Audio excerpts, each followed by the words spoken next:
함께 나눌 하나님의 말씀은 신약 성경 마태복음 26장 26절에서 29절 말씀입니다. 마태복음 26장 26절에서 29절 말씀.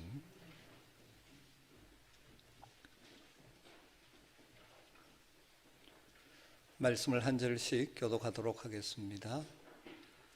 그들이 먹을 때에 예수께서 떡을 가지사 축복하시고 떼어 제자들에게 주시며 이르시되 받아서 먹으라, 이것은 내 몸이니라 하시고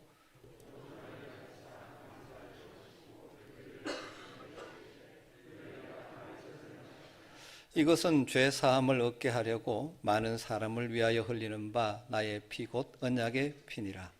그러나 너희에게 이르노니 내가 포도나무에서 난 것을 이제부터 내 아버지의 나라에서 새 것으로 너희와 함께 마시는 날까지 마시지 아니하리라 하시니라. 아멘. 코로나로 인해서 성찬식을 거행하지 못하다가 또 한 3번에 못했죠. 그래서 다시 오늘 성찬식을 하게 되어집니다. 우리가 왜 성찬식을 해야 됩니까? 하나님께서 우리에게 은혜를 주시는 중요한 통로 가운데 하나가 이 성찬 예식입니다. 그렇다면 성찬 예식의 의미가 무엇일까요? 여러 가지로 설명할 수 있지만 저는 오늘 우리가 다시 하나님 앞에 다시 십자가 앞에 서는 시간이다, 이렇게 말씀드리고 싶습니다. 다시 십자가 앞에. 저와 여러분, 우리 모두는 그리스도인으로서 십자가의 은혜를 알고 경험한 사람들이죠. 하지만 우리도 모르는 사이에 우리는 십자가로 말미암아 우리에게 주어진 그 하나님의 은혜를 잊어버리고 살 때가 많이 있습니다. 그리고 그 십자가의 은혜를 받은 자답게 삶의 현장에서 십자가의 정신으로 살아가야 함에도 불구하고 내 욕심을 따라 그것을 잊어버리고 살아가기 쉬운 것이 우리이기 때문입니다. 그래서 우리는 날마다 또는 주기적으로 다시 십자가 앞에 나아가 십자가를 믿음의 눈으로 바라보는 시간이 필요한 것이죠. 오늘 다시 십자가 앞에 엎드려 아무 자격 없는 내게 부어주신 그 하나님의 은혜가 얼마나 큰지를 다시 한번 가슴에 담고, 또 다시 십자가 앞에 서서 지금 내가 걸어가고 있는 이 길이 정말 하나님의 은혜로 구원받은 자답게 걸어가고 있는 길인지를 점검해 보면서 우리의 삶을 재조정하는 은혜가 있기를 간절히 축원합니다. 예수 그리스도를 구주와 주님으로 믿는 성도라면 늘 십자가의 그 사랑과 은혜의 감격을 가지고 주님이 원하시는 십자가의 길, 십자가의 방식으로 살아가는 것이 마땅하지만 우리가 이 땅에 발을 붙이고 살아가다 보니 이런저런 이유 때문에 그 감격이 사라지고 십자가로부터 멀어진 자리에 앉아 있을 때가 많이 있지 않습니까? 이 시간 성찬에 참여하면서 그 떡과 잔이 상징하는 십자가 앞에 다시 서는 시간이 되었으면 좋겠습니다. 그래서 다시 그 십자가의 은혜의 감격을 회복하고 지쳤던 우리의 심령이 회복되어지고 삶의 방향과 목표가 재조정되어 우리의 남은 생에 주님과 함께 십자가의 정신인 사랑과 섬김으로 살아갈 수 있는 능력을 공급받는 시간 되기를 소망합니다. 우리가 다시 바라봐야 할 그 십자가는 우리에게 어떤 의미가 있습니까? 우리 주님이 집례하신 첫 번째 성찬식이라고 할 수 있는 최후의 만찬에 대한 말씀을 묵상하면서 그 의미를 간단하게 정리해 보기를 원합니다. 예수님께서 잡히시기 전날 밤 유월절 만찬을 베푸셨습니다. 그런데 예수님께서는 일반적인 유월절 만찬과는 조금 다른 몇 가지 말씀을 하시면서 자신이 걸어가야 될 십자가의 길, 그 죽음의 의미를 밝혀주셨습니다. 진정한 유월절의 성취로서 자신의 죽음을 해석해 주시면서 구원의 사건으로서의 십자가를 우리에게 말씀해 주고 있습니다.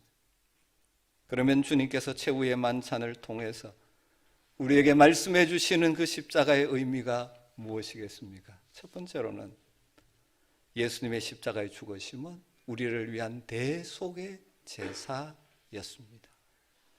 28절을 다시 보십시오. 이것은 죄 사함을 얻게 하려고 많은 사람을 위하여 흘리는 바 나의 피 곧 언약의 피니라. 많은 사람을 위하여 예수님께서 십자가에서 피를 흘리심으로 그들의 죄를 사함받게 해 주시기 위함이라는 것이죠. 구약에서 이미 여러 차례 예언되었던 고난받는 하나님의 어린 양 여호와의 종으로서 우리의 모든 죄와 질고를 대신 지시고 우리를 대신하여 대표하여 고통을 당하실 뿐만 아니라 죄의 삭신 사망의 값을 치루어 주셨습니다. 그 결과 죄로 말미암아 하나님과 단절되었던 우리의 하나님과의 관계가 회복되어지고 더 이상 죄의 종노릇하지 않는 죄로부터 자유하게 되는 놀라운 복을 얻게 된 것입니다. 여러분, 오늘 말씀에 나오는 이 많은 사람, 위하여 할 때 많은 사람 속에 저와 여러분이 포함된 줄로 믿습니다. 놀라운 은혜이지 않습니까? 죄로 말미암아 영원한 죽음의 일을 우리를 대신하여 속죄의 제사로 우리 주님 자신의 몸을 들이심으로 우리는 이제 더 이상 죄의 삭신 사망의 종로로 하지 않고 죽음의 두려움 속에 떨지 않고 영원한 생명을 가진 자들로서 살아갈 수 있게 된 것입니다. 죄사함을 얻게 하려고 많은 사람을 위하여 흘리신 그 피 때문에 회개와 믿음으로 그 앞에 나오는 모든 사람이 이 사죄의 은총을 얻게 된 것이고 우리가 바로 그런 은혜를 입은 것이죠. 다시 이 성찬을 대하면서 이 은혜가 주님 때문에, 주님의 보혈 때문에, 주님이 몸찢으셨기 때문에 내 죄가 사함받아 하나님 앞에 설 수 있게 되었다. 주님과 막힘없는 관계 속에 살아갈 수 있는 자가 되었다는 확신이 다시 넘치게 되기를 주의 이름으로 축원합니다. 우리 주님 예수 그리스도의 십자가의 죽으심은 두 번째로 새 언약의 제사라고 말씀드릴 수 있습니다. 28절을 다시 보면 이것은 죄 사함을 얻게 하려고 많은 사람을 위하여 흘리는 바 나의 피 곧 언약의 피, 대속의 피임과 동시에 언약의 피라고 말씀합니다. 예수님께서 십자가에서 살을 찢으시고 피를 흘리심으로 바로 새로운 언약이 시작되었다는 것이죠.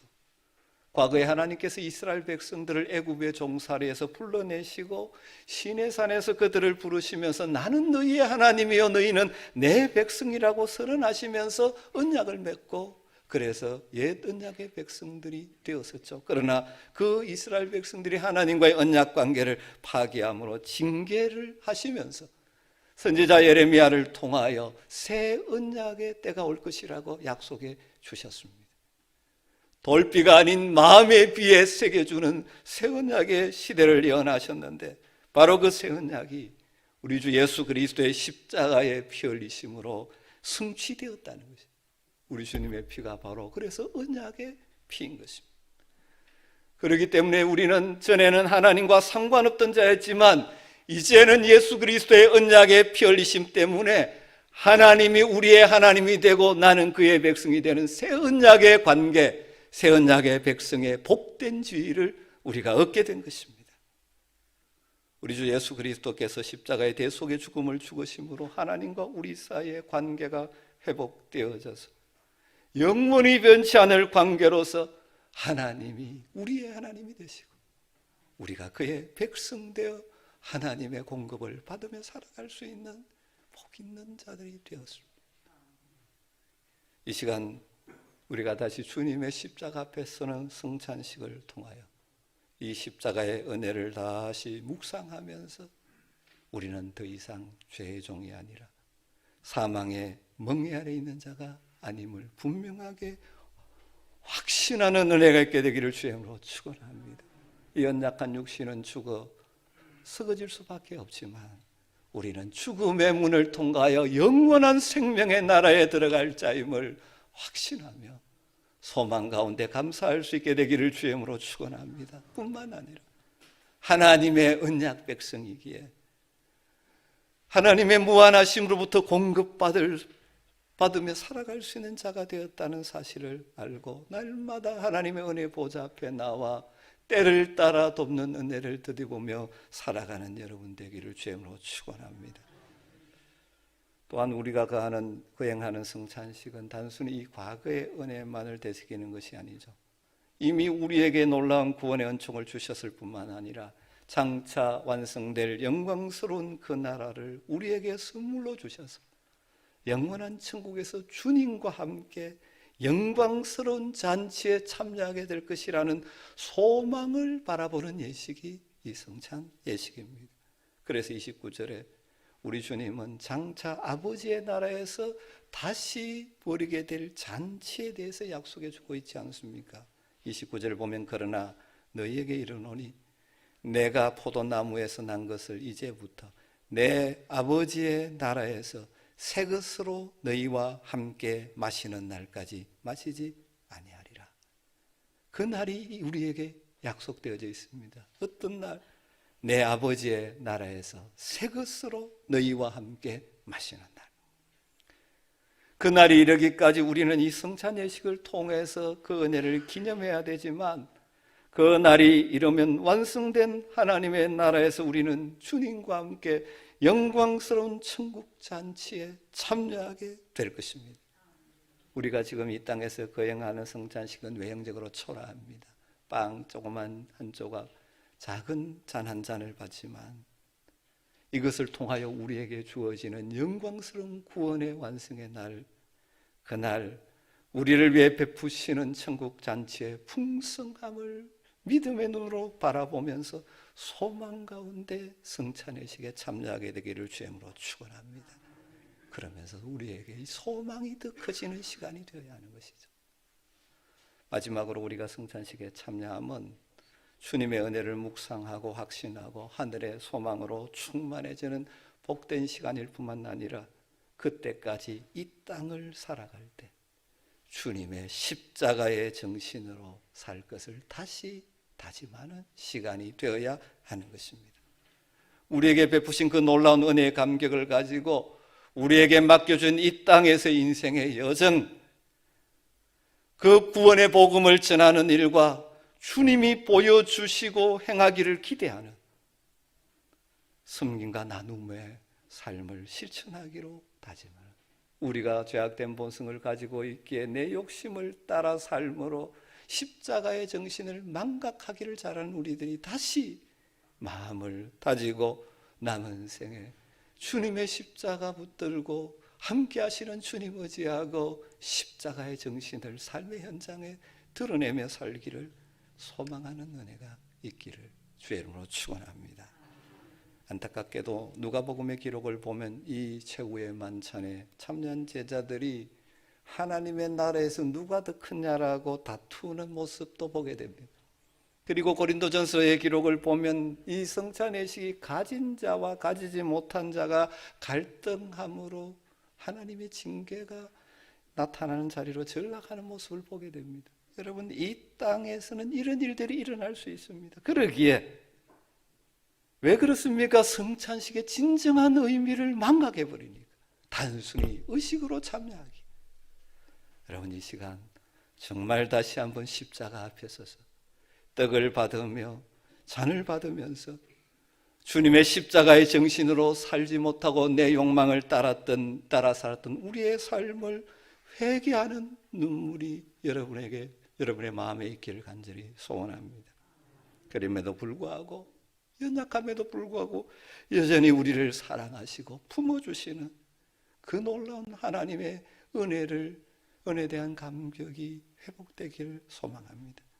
주님 다시 오셔서 그 영광스러운 하나님 나라의 잔치에 참여하게 될 그날을 소망하는 이 소망이 더욱더 선명해지기를 간절히 축원합니다.